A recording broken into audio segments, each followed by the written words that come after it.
Okay, morning guys. So today the issue that I wanted to discuss was about distrust of power. And I want to say it quite lightly because obviously we're not that powerful in our company, but it's all relative. You become a big fish in a small pond or a bigger fish in a bigger pond. And so there's an element of distrust. And so we see it in society, we see it in the news, we see it a lot. And it's like, the thing I wanted to hone in on is distrust with money. And you feel like you're always trying to prove that you're not just doing something for money. And if you're doing it for money, it's not nefarious because you are doing it for money to pay people's wages. So there's this weird balance that I'm always confused about is how much do you say people, we need this for money without them going, that's what we care about. But the reality is if you don't have money, the company can't survive. And so for me, that's something that I find myself struggling with. So if you guys can help me take that to the bottom, how bad can it get when you don't manage the trust in the organization of power and money? I think that sometimes it's easy to kind of blame it on the man, oh, those are the guys in power and they don't understand what it's like for us and, blah, blah, blah, blah, blah. And almost kind of paint the picture of they have all the money or they know what's going on and they just want to work us for every last, every last bit. So that's something that a rhetoric that kind of easily gets thrown around a lot. How demotivating do you think it is for a staff team? I think very demotivating because if they think that, especially if you're in a quality type, everyone's trying to provide a quality service. If they feel like the corners are being cut, then it means that they could cut the corners in things they're doing because they don't have the belief that the managers and leaders are doing that, which that could spiral quite quickly out of if you don't get that right.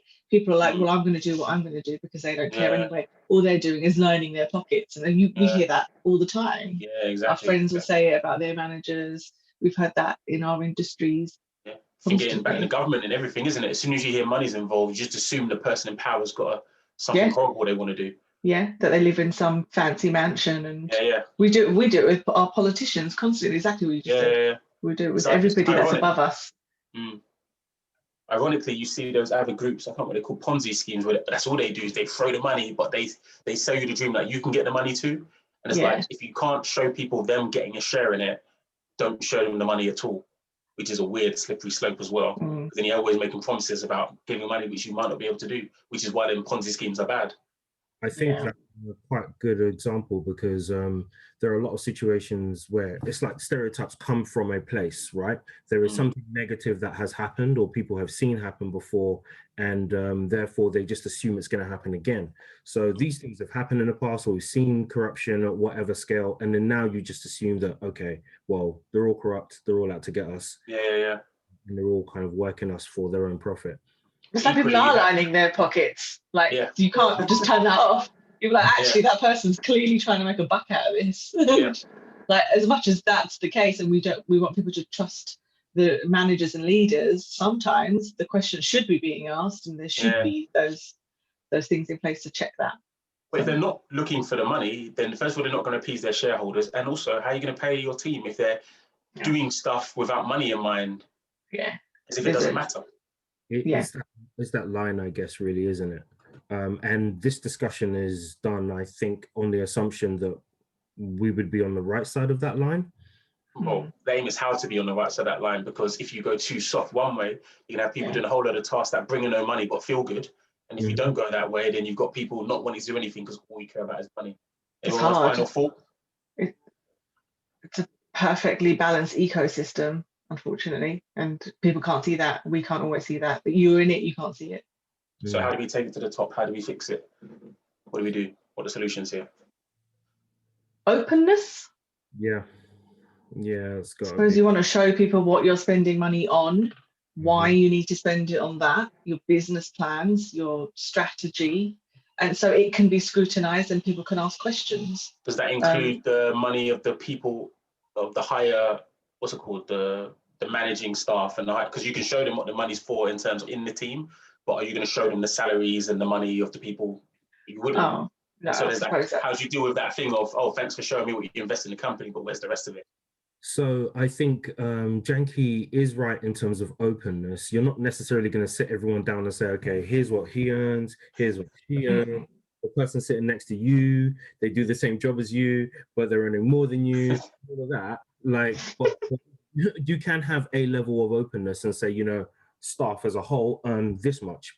Yeah. You take this much, and you can show people the breakdown. And you know what? There's nothing wrong with making a profit. It shows that your organization is working well, and is, you know, it's working towards, you know, this is one of the first things we learned at that university course, that the prime aim for a business is to grow.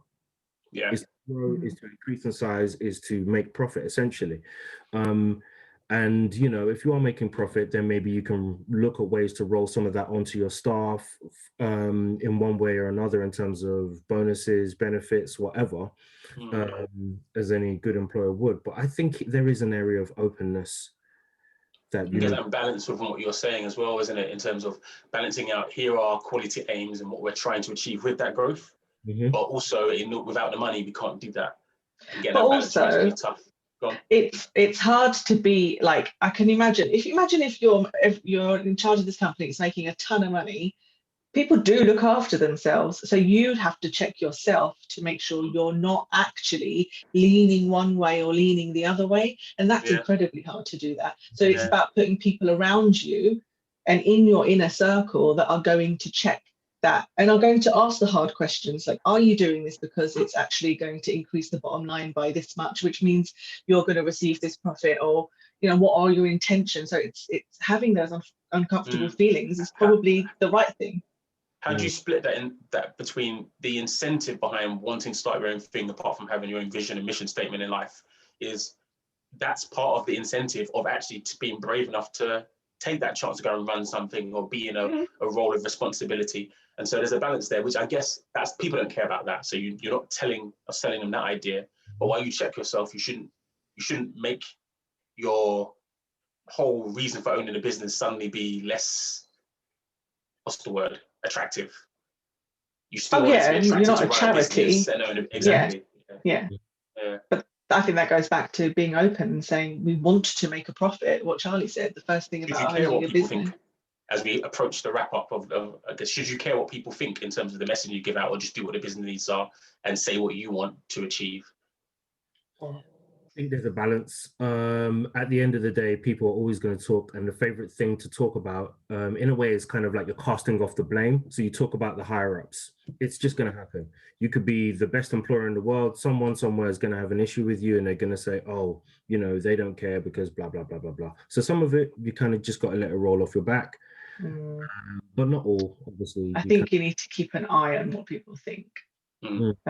Not to just maintain a culture of whatever your culture is in the company, but keep an eye on it. It's better to not just go, oh, well, people are going to talk about me because I'm this, or, you know, that's nice, but that's the final thought. So the key question, and I guess for you both to help me with, is what is my core message? If I am the person in charge, what is my message to the staff team as far as why they should do the work that they're doing? What is the message I want to reiterate? What do I want everybody to know? With the message we said before in mind? That this is a business and that you're doing things to create sustainable employment for people, and having that openness and then telling them that. And it's whether they then choose to accept what you're saying and believe what it is you're saying. And if they don't, then there are always going to be people that don't believe what you're saying and always think you're lining your pocket. So just keeping that openness. So that's a good noble advice. If I want to be a bit more wild, what might I do? What might my message be if I just want what I want?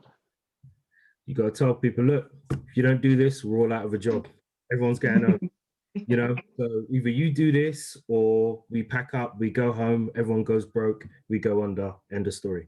And I think once you give them that hard, firm message, that people will generally respond well to that, and will therefore do their jobs.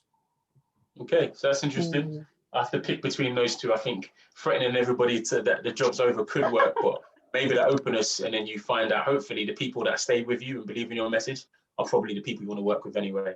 And so probably, I think, Jankee, you're probably right. I know Charlie was giving a different type of message there. But you're probably right, because I think by being open and saying your own values and speaking your own values, then the people that are for those values and understand those values will stay with you, and everybody else probably want to look somewhere else eventually anyway. So yeah, thanks guys, that's helpful. Until next time. Bye.